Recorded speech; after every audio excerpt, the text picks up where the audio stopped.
There's a ton of interesting nuggets being passed around with this Kansas State basketball team. But what does it all mean? You are Locked On Kansas State, your daily podcast on the Kansas State Wildcats, part of the Locked On Podcast Network, your team every day. Yes, welcome on into Locked On Kansas State, your daily Kansas State Wildcats podcast.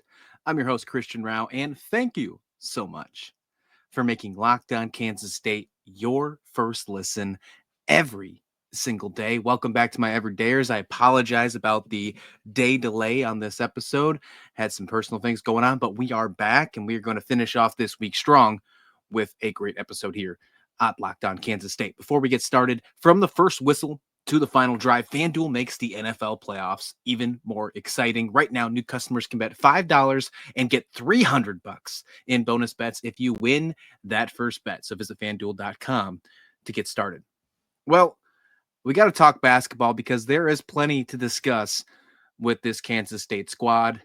They fall yet again the other day to Texas Tech, and it wasn't, there were some plus sides. There were some things to be excited about, but obviously when it all was said and done, the Wildcats fall to 7-9 with the 61-57 final. I want to really focus on the good. There obviously are going to be some things that pop up that we need to discuss on this show, and we're going to make sure that happens, no doubt about it.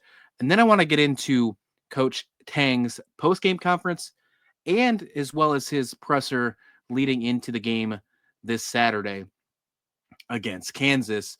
And then we're going to wrap up this show talking about the game against the Jayhawks, talking about some potential changes that are happening with the roster and with the way that this team is going to play as we get into the rest of the season. Because at this team being 7-9 and 1-4 in the conference, the chances of them making the NCAA tournament are slim to none. So where do we go from here? We're going to discuss that all on this show here on Locked On. So be sure to hit like, subscribe, all that good stuff on YouTube. Leave some comments below. I'd love to interact with you guys and have a great conversation. I'm definitely trying to answer every comment I can on the YouTube. I think I got a little behind, but I'll make sure I catch up this weekend and get discussing with you guys. So be sure to do that. We are over 500 subscribers. Thank you so much. Looking to get the 600. Let's get the 600. That's the next goal here on Locked On Kansas State. But let's get into this game, 61-57 final. I know I'm a little late to the party, but there's a lot to still discuss on this one. And I want to start with the good. And the first thing that I have to start off with is David Gasson finally gets that moment this season that we've all been hoping for. He really was fantastic in that first half. And that is exactly what we needed from a guy like David Gasson. And I know it's been a little bit challenging, and I know that it's not been the greatest season for him or the rest of this team, but what we got from him in that first half especially was fantastic. Now, obviously, things changed in the second half. He got into a little bit of foul trouble early in that second half, but he still wound up playing 37 minutes. He finished with 11 points, 4 for 7 from the field goal range. He did finish with a nice three-pointer as well. The numbers don't look amazing, but when you watch the game, especially in that first half, it was the type of basketball that you wanted to see from, dare I say, the leader of your team. And I think that's where we're starting to change, starting to turn. And we're going to get into that with Coach Tang's comments here in just a minute. But David Gasson, what a fantastic outing in that first half. Obviously, we want to get, a full 40 minutes of good basketball from this team. And that's something what happened and why they did not win this game, and they fall to they lose another game. But as I mentioned, we're going to find a way to get the good in this conversation. It's a feel good Friday here at Locked On Kansas State. Coleman Hawkins finished with 12 points. He stuffed the stat sheet with 5 rebounds as well, had a couple assists. Max Jones, to me though, I think he was a really high energy guy, and we're starting to talk a lot about high energy with this team. And I think things moving forward is something that we're going to have to look at, right? We're going to have to start paying attention to some of the tangibles and intangibles of these players to hope that it translates to not just the season, but beyond. But Max Jones was great, 10 points. He had 9 rebounds as well. Overall, this team played with a lot of energy and for the most part played pretty dang good. The issues were that second half. And there was one in the first half as well. There was the 13-0 run that Kansas State had to stop. And then right back again in the second half, that Texas Tech had a 13-0 run. You can't have two of those in a game and expect to win. You can't have multiple runs where you're scoreless and expect to win. And then on top of those 13-0 runs, you didn't score in the last 5 minutes and 50 seconds of the game. And that's challenging. That's just really hard to keep up with a game. And to be completely honest, the fact that you only lost by 4 points and not scoring in almost 6 minutes of the second half is kind of impressive. Texas Tech wound up shooting 50% from the field. Kansas State only finished with just below 37%. I think it was 36.5 if we're being right on the numbers with that one. But 5 minutes and 50 seconds of not scoring is something that you just can't have.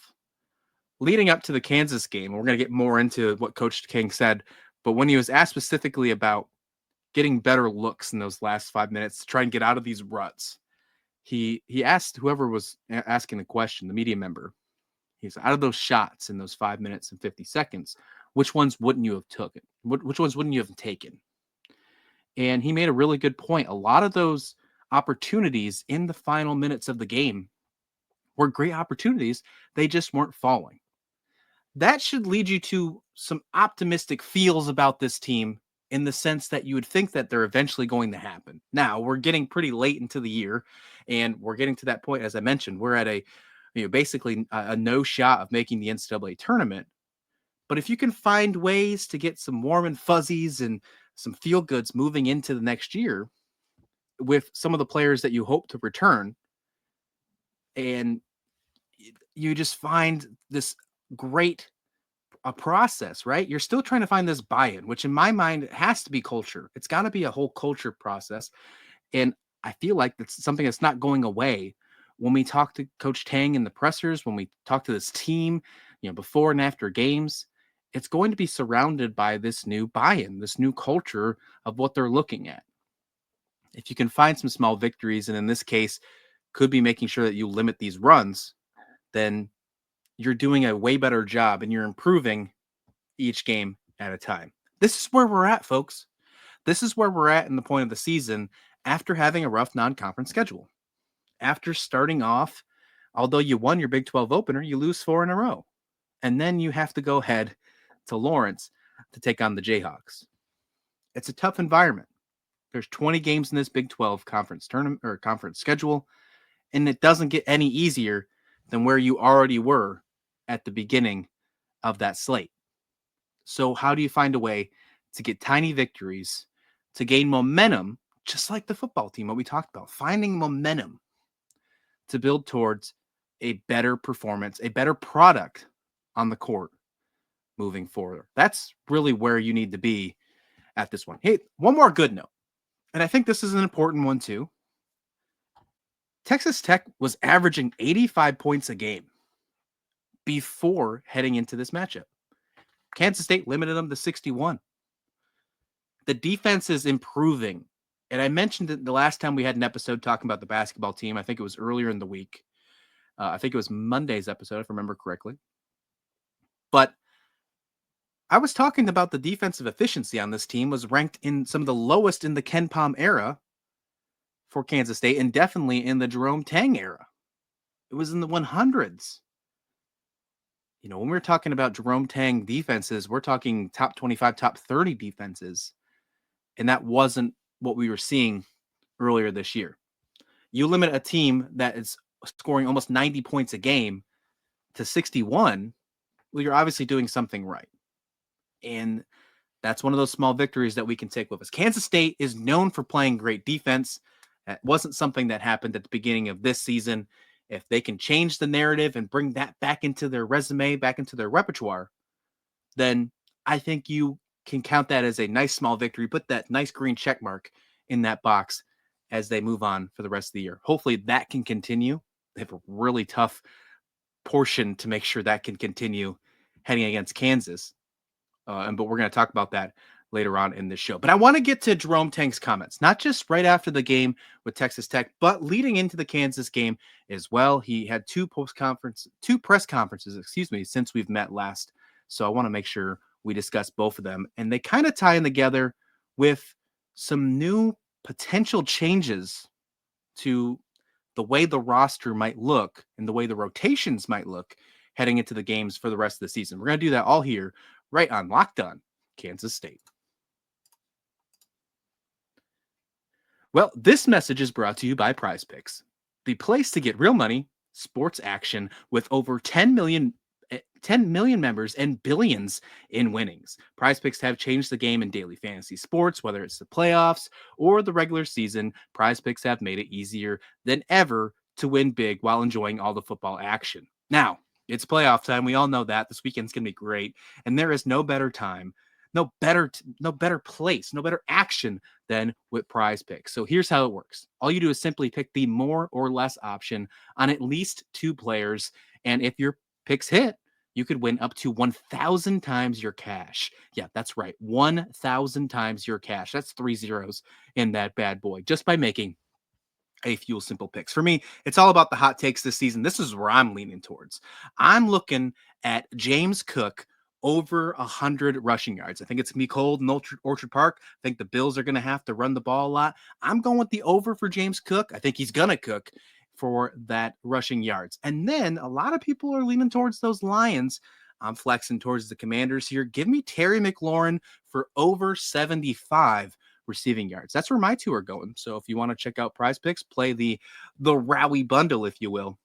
Check that one out. So get ready to run your game this football season. Download the app today. Use code LOCKEDONCollege to get $50 instantly after you play your first $5 lineup. That's right, $50 just for playing.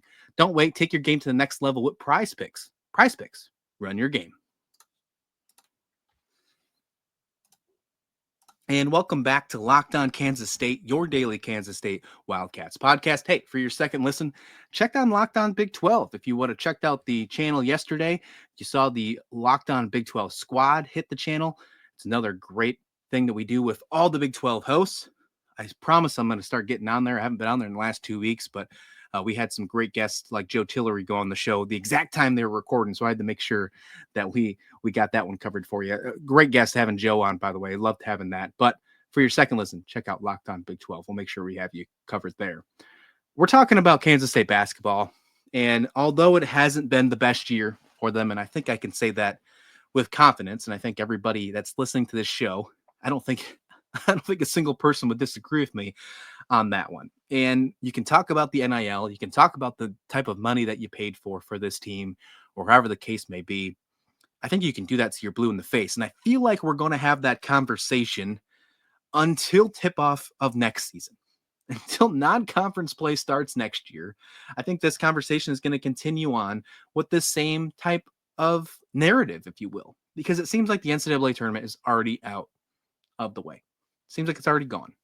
Just the way it is. Unless they go on a crazy run, which I'm very skeptical. I try my hardest to be optimistic on these shows because I think that's exactly what we would like to hear. I like to be transparent. I like to be truthful with my words on this show. When I watch the games, I watch them with hope and optimistic views, and I want to see the best out of the team. And I think that's what every fan likes. But after you see the same things happening over and over again, what's the definition of insanity, right? Expecting something with a different result every time or something like that. So regardless, I digress. Let's move on. Let's talk about Coach Tang and his comments. And, I think initially what I really want to ask is, has the season already shifted with eyes towards the future? And I kind of alluded to this earlier in the episode. With the schedule and with the record and with Kansas State's, future projection for the NCAA tournament, it kind of seems like this season, in a sense, is over. And what I mean by that, I don't mean that we're going to start seeing players leave the school. I don't think we're going to start seeing, them just giving up. But I think the goal has changed. If you can't make the NCAA tournament, which there is still a chance. Don't get me wrong. Cue your Dumb and Dumber. So you're telling me there's a chance? There's always a chance. Until there isn't one, there always is one, regardless of the fact. I think it's safe to say that it's very slim. So with that being said, with this new style of paying your players a large sum in this NIL, and it doesn't seem like it worked the same way, Coach Tang came out and said something that was pretty interesting to me in the postgame. He said he wanted to find people who really wanted to be here and wear the uniform, and he promised fans that he will make sure that the people who are wearing, the people that are playing, want to wear the uniform and wear it with pride. I'm paraphrasing. I don't have the quote exactly right in front of me, but it was an interesting sentiment from him. And the reason that it was interesting to me is because we haven't seen certain players play over the last couple games, like Buddy Rich, for example. Ugo didn't play on the floor against Texas Tech as well. And it's interesting because it shows that he is going to, I think, change the way that he coaches to try and make sure that he can bring back as many people of his core that can come back for next season. So with that being said, I think he has one eye on this season and one eye in the future. And I don't think that's necessarily a bad thing with this record, with the way that the season has gone. Now, if he was having one eye on the future when we were just finishing non-conference play before this losing streak, then I might have a different answer for you, a different opinion. But right now, I don't think that's a bad thing. If he starts focusing on certain players to ensure that they feel like they have a chance to succeed at Kansas State past 2025, then I think that might be the best bet for this program moving forward. The Big 12 is the toughest basketball conference in America. That is a fact. I will die on that hill. So if you are sitting behind, and we've seen this already. I mean, Colorado started off strong. They're below us in the Big 12 conference. Arizona had a bad non-conference, but they're stepping up in Big 12 play. Cincinnati started strong. They were ranked until we beat them, and they still haven't had a good. It's a really tough conference. We're not the only head-scratching team in America with this NIL issue. We might be one of the ones in the Big 12, but there are others across America who are having the same issue. Arkansas, for one example. But if he goes ahead and focuses on the younger players, let's just go there. David Castillo, for an example. Although his shots aren't falling, he's making very good shot selections. He's utilizing the opportunities. And you have to think that eventually, because he is a good shooter, there's a reason he's on this team and making some productive minutes as a freshman. Once they do start falling and he doesn't lose the confidence and that coaching staff continues to give the confidence to this kid, then you have a point guard that hopefully can be with this program for multiple years. Now, Doug McDaniel has had his ups and downs. He's been showing an upward trend, in my opinion, especially in this last game against Texas Tech. It's hard if you look at it just at the box score, but if you watch the game, I think he did a pretty good job. But if you can find a guy, and let's just use David Castillo as an example, to be your point guard of the future. And Coach Tang actually said this in his presser, speaking of one of the Kansas guards, how having a point guard that's been with the program for so long is almost like having a coach on the floor. What if you could do that with a guy like David Castillo? What if you could do that? And you still in confidence, if the season is already maybe a little bit behind us, the focuses should be shifted on instilling confidence in young players. Could be an interesting step. Could be something to look forward. He also mentioned how he went back and listened to Coach Sampson, the coach of Houston, his post-conference after that game. And he mentioned how was very proud of his model about players leaving and going. And he said that they've never had a top 10 player meaning I'm guessing in either minutes or points on their roster, ever transfer out. What a great feeling that's got to be Houston and not have to worry about your top productive players not leaving to go to another school and probably only leaving because of eligibility or the NBA draft in their case. He wants to get this program to that type of level. And why wouldn't you? Why wouldn't you want to have that type of success when it comes to this new NIL, this new transfer portal? Although it's been a couple years, it's still new. It's still fresh in the eyes of college basketball and all of college sports fairly. But why wouldn't you want to do that? But how do you do that? Is it time to move to that high school recruiting as a main focus and then build them up over the years and build that established core of the want to be here, the buy-in that Coach Tang continues to talk about? Is that the way? Or do you continue to, hopefully, and I think this is the ideal way and probably the way that this coaching staff is hoping to have happen, is you build up the confidence and give the desired minutes and desired playing time to the players that can still be here, that you want to return, that core that you want to return for next season. Then still go out in the portal, although we have a weird, iffy feeling about the portal after what's happened this season, and pick up some pieces that help them take that next step, but you then still make some focuses towards the high school. I still think it's going to be the lowest priority. And unfortunately, like football, although he did compare to what he wants to make, hope that players don't leave, just like Coach Kleiman's football team. The player didn't leave. Now, Avery Johnson effect is in full swing there, but that could be a big reason why basketball players wouldn't leave. Get a player to circle around, a guy like Avery Johnson on the basketball court. That's a huge thing that could happen. I don't think we have that player right now at Kansas State. It could take some time. But in order to get the high school ranks to be maybe not priority 2, the bottom of the list of the portal, is going to take a completely different approach. And I don't know if Coach Tang's coaching staff will ever get there. I don't know if that'll ever happen.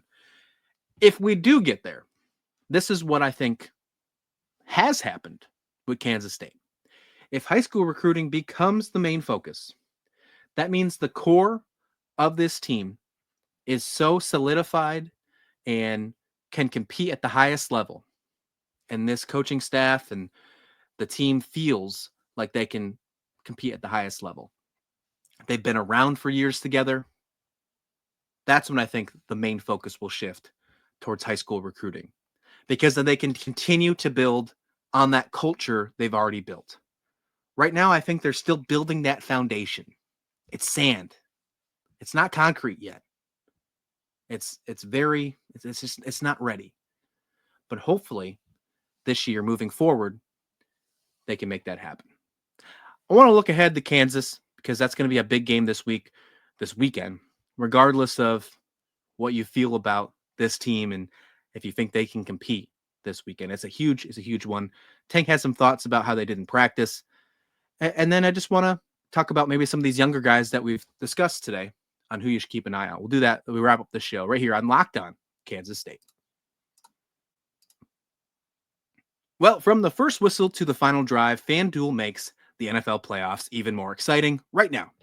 New customers can bet $5 and get $300 in bonus bets if you win your first bet. They raised that baby up for the playoffs. It's awesome. $300 keeps the action going.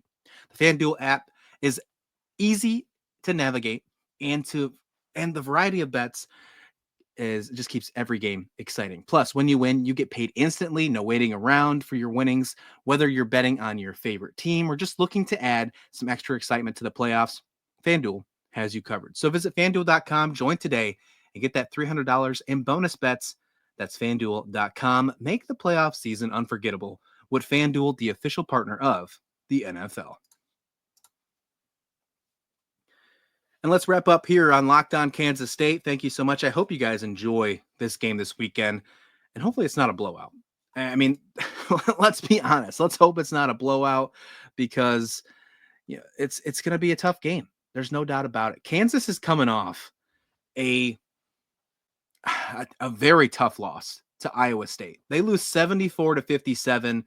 And I think that was the Big 12 game of the year so far, like in the eyes of the conference, heading into it at least. You had two top 10 teams going at it, and Kansas kind of blew it. Number 2, Iowa State against number 9, Kansas in that one. And Iowa State just turned it on in the end, in the second half. Really, they did great the entire game. They were up 10 at halftime. I think they outscored them in the second half as well. Iowa State is a really good basketball team, but Kansas, they just couldn't lead up to them. They just couldn't keep up with them, I should say, actually. What we have to look at from this team, and I think this is the first thing that comes to mind is Hunter Dickinson. You would think that this is the guy to pay attention to. He's been on watch lists. He's been on preseason All-American lists. He hasn't had the best year. Hasn't had the best year at all. Only had 6 points, was 3 for 10 from the field in the Iowa State game. He hasn't had the best year at all. I don't even know. What is he averaging this year? He's averaging, I think, 15 points a game, 10 rebounds. So he's averaging a double-double, but he didn't play great in Iowa State. I wonder if he's going to be able to turn it on against the Wildcats. I hope that's not the case. Hopefully we can shut him down and shut down his defenders. But Kansas State is going to have their hands full with plenty of other players on this Jayhawks team. And I hope that they can find a way to maybe do an upset. And the reason I say that is because Coach Tang thought they practiced really well heading up to this game. He talked about it in the presser. He thinks he had some of the best practices heading into him. He's excited about the growth of this team. You know, despite the record, he thinks that they're making the right steps forward. And again, I'm loving the optimistic views of Coach Tang. One of the media members in the presser for Kansas asked him, what do you say to the fans who are, you know, not feeling the same way you're feeling right now, or feeling a little down, looking at the record, having these expectations of being a team that not only can make the NCAA tournament, but can make a deep run? And it looks like that's going to be out of the question. And he said, paraphrasing again, he discussed how when he looked back at the tape, he said that if he felt that the team was playing their best basketball and still was losing basketball games like they are, he would be way more nervous going into these conversations with the media. He said, but instead he's excited because he sees all these things that can be improved. And he thinks that they're just a little bit away. And he kept using the word tinkering. And I'm guessing that's just meaning he has to make a couple, this team needs to make a couple more small changes for it to happen. Well, they're on a 4-game losing streak, and that is the longest in the Coach Tang era. So if they lose this weekend, that's a new high for Coach Tang. Is it snapped in Lawrence? Does that happen? Will an upset be brewing? Will something like these 4 losses, have you seen any improvement or anything to make you think that they can keep this game close? I think it'll be interesting. I can see it going both ways. I can see it being a Jayhawk just dominating the entire game and proving why they should continue to belong in the top 10 in the country, even after a tough loss to Iowa State. I feel like it's a really tough situation for Kansas State to go into. It's a big rival game. It's like the highest paid ticket in the country still, even though Kansas State's having a down year. I saw a graphic on social media where it's like the highest paid ticket. The lowest ticket is like $200 to get there. Insane. Absolutely insane. So if you haven't already got your tickets, I hope you take out a mortgage if you're trying to go. But no, overall, I mean, the environment's always really electric in Lawrence. They're coming off a big loss to Iowa State. They're going to want to make a statement. Can Kansas State respond? And what I mean by responding, it's not just Coleman Hawkins. It's not just David Gasson. I want to see what these young guys can do. We talked about it across this show. I think there's a new step forward.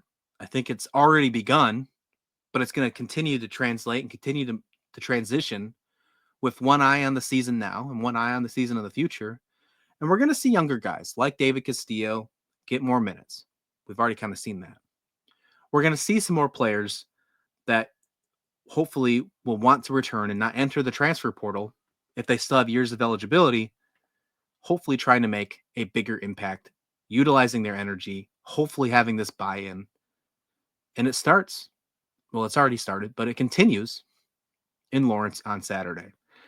I don't want to make a prediction because it's going to be a really tough one. It's going to be a really tough one, but I think it can go either way. I think it can be a blowout, or I think the Wildcats can keep this one short. Overall, it's hard for me to think that they're not going to win. They're going to win this game. It's hard for me to think that. And I think when it's all said and done, when we have this conversation again, when we recap the game from over the weekend, we're going to be talking about a new high losing streak for Coach Tang at Kansas State. But there's plenty to look forward to, right? We hope. We'll talk about that more here heading on from the rest of the days of Locked On Kansas State, because there's plenty of more basketball to talk about. We got some more college football to talk about. We're going to start doing in-depth position pieces for the offseason. If you don't know the roster, since we have to get down to 105, I want to dig into every single position group. And it might be a nice refresher to some. And if you're new to the show, or you're new to the football roster, or you just haven't been that deep into some of the underclassmen, we're going to talk about them group by group. I think that'll be a nice off-season project for all of us here. We're going to do that at Locked On Kansas State. But until then, please like the video. Please subscribe. We'll see you back here next time on Locked On Kansas State.